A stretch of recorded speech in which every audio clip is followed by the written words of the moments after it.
Hola compañeros de licenciada y toda aquella persona que esté viendo este video. Mi nombre es Stephanie Zapata, soy parte de la asignatura de Literatura Latinoamericana número 2 en el tercer periodo del 2022.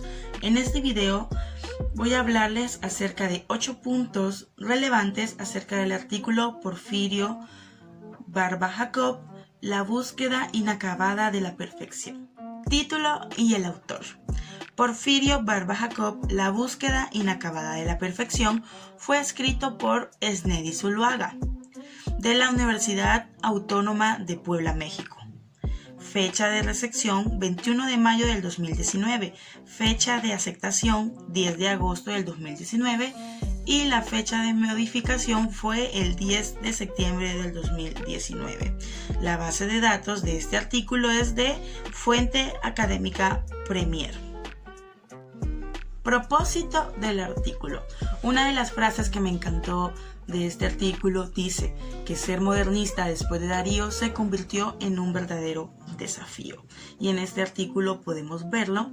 El propósito de él es adentrarnos en la aventura que tuvo que pasar Barba Jacob para intentar aspirar a esa poética perfecta, y también nos adentra acerca de cómo grandes figuras como Octavio Paz y como Jorge Cuesta han rechazado sus obras, han rechazado sus propuestas, aludiéndolas como unas falencias, aludiéndolas como obras anticuadas, ¿no?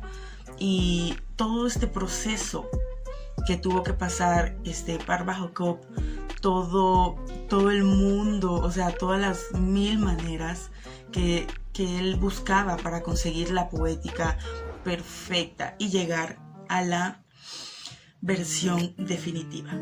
Posición del autor.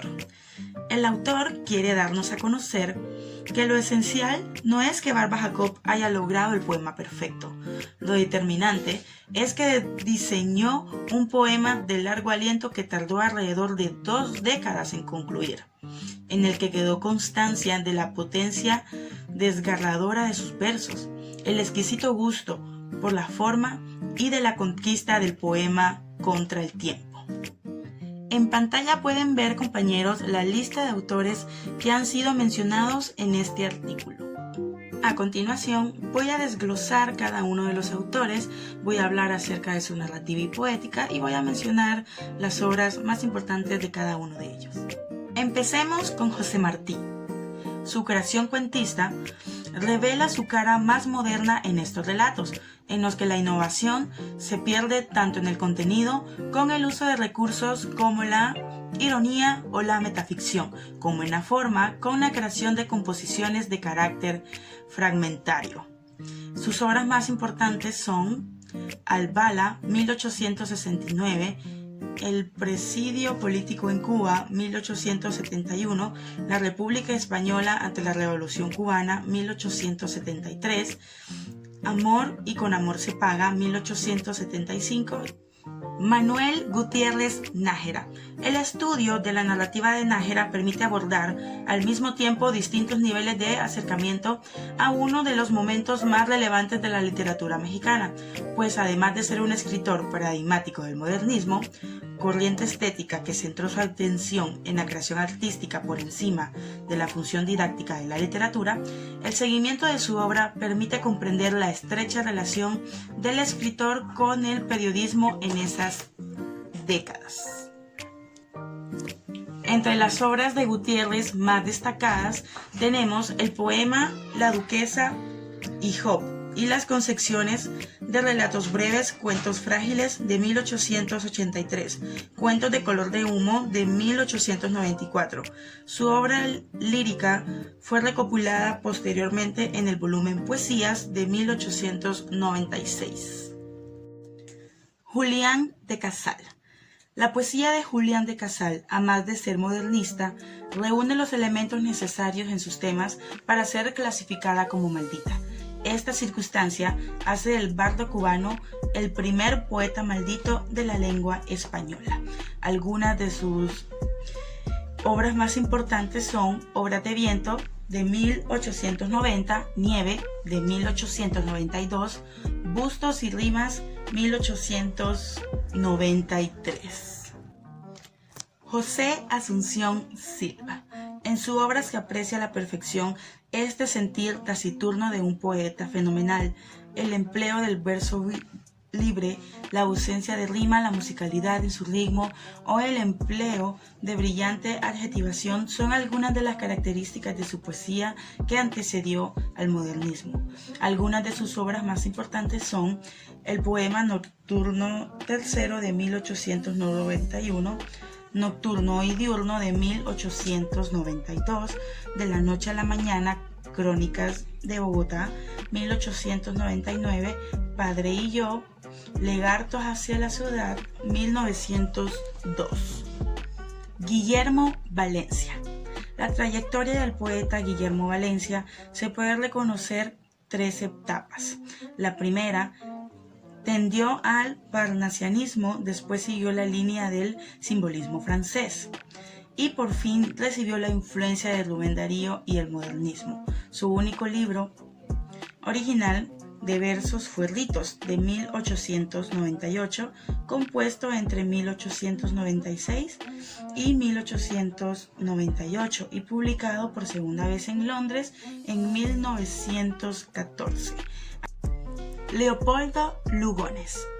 En el campo poético era muy estimado y se convirtió en un modelo para la generación posterior, aunque en su producción prosística se destacan los cuentos fantásticos y gran cantidad de artículos periodísticos publicados en su mayoría en La Nación.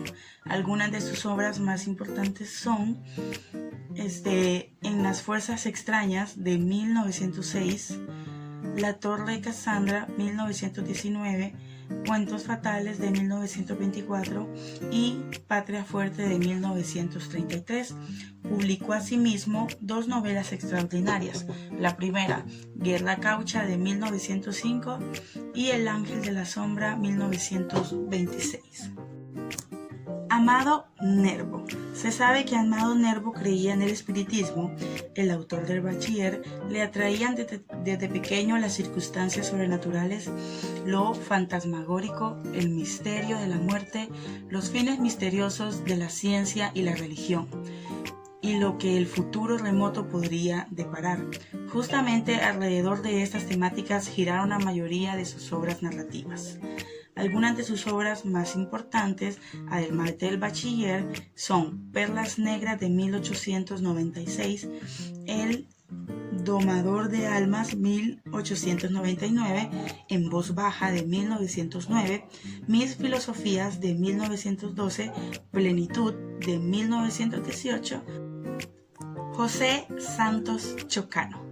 Lleno de una poesía sonora, rítmica, orquestal, con imágenes sensoriales que lo hacen a los versos descriptivos y grandilocuentes, Chocano logró la madurez poética obtenida por los prosistas Prada y Palma, ya que la poesía lo revaloró como una actividad suprema y original, a pesar de que posteriormente la mayoría de la crítica literaria ha visualizado la superficialidad de su visión americana. Algunas de sus obras más importantes son Irán Santas de 1895, En Aldea de 1895 también, El Derrumbe de 1899, La Epopeya del Morro de 1899 también, El Canto del Siglo de 1901. Julio Herrera y Errázuriz. Durante mucho tiempo la poesía de Herrera y Errázuriz parece ser para algunos críticos y estudiosos del modernismo demasiado polémica. Otro sector investigador ignora su obra y otros en cambio la alaban como si fuera el mejor poeta modernista después de Darío. Su condición de poeta tardío en el modernismo acaso puede explicar algunas de estas discrepancias críticas.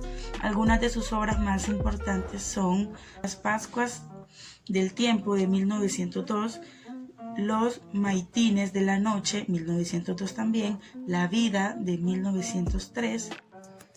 Antonio Machado.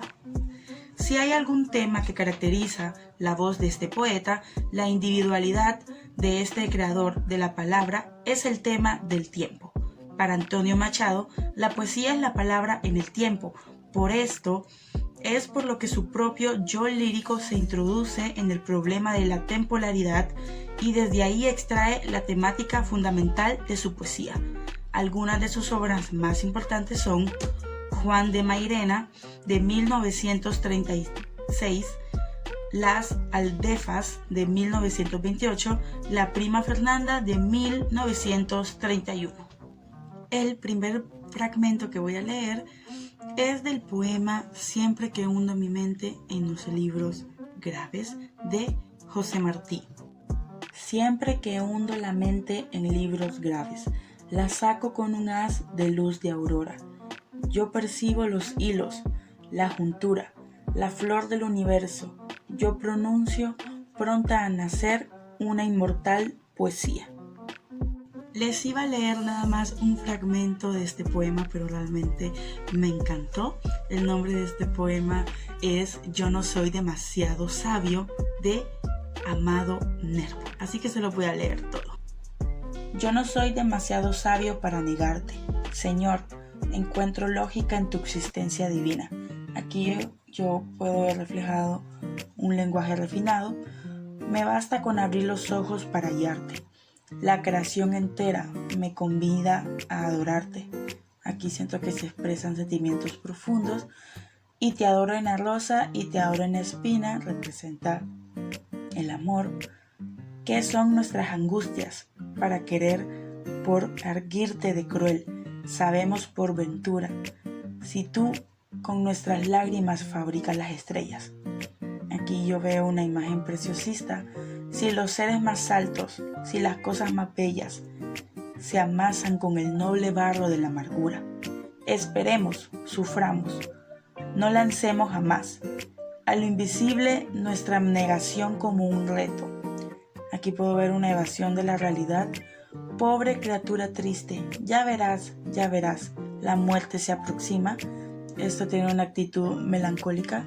De tus labios oirás el celeste secreto.